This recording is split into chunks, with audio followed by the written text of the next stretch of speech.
Mga pasahero, nababahala sa posibleng taas pasahe kasabay na muling taas presyo ng mga produktong petrolyo. Si Bien Manalo sa sentro ng balita.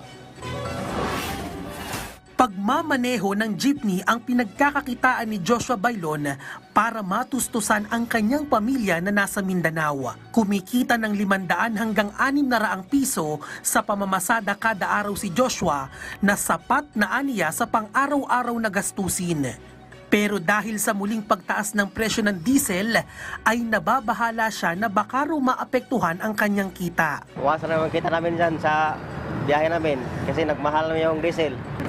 Naramdaman kasi sa amin mas maramdaman yung pagtaas ng diesel.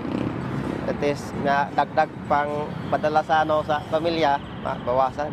Bukod sa mga motorista, nangangamba rin ng ilang pasahero sa pagtaas ng presyo ng krudo na maaari raw makaapekto sa pagtaas din ng pamasahe.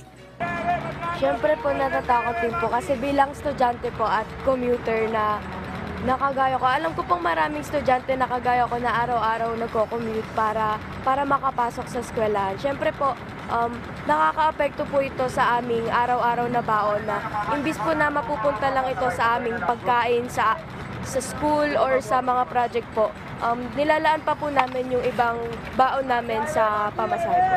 Nangangamba kami, tataas na naman po ang pamasahe, mataas na po ang bilihin ngayon, tataas pa rin ang pamasahe. Kawawa naman kami mga tatrabaho lang po. Ipinatupad na ngayong araw ang 90 centavos sa dagdag singil sa kada litro ng kerosene at diesel, habang 30 centavos naman ang aumento sa kada litro ng gasolina. Ito na ang ikalawang beses na oil price hike ngayong taon. Ayon sa Department of Energy, pangunahing dahilan ng pagtaas ng produktong petrolyo ang pag-atake ng Houthi rebels sa mga commercial ships sa Red Sea na nakakaapekto sa global supply chain, kabilang na ang presyo ng mga produktong petrolyo. Bien Manalo para sa Bayan.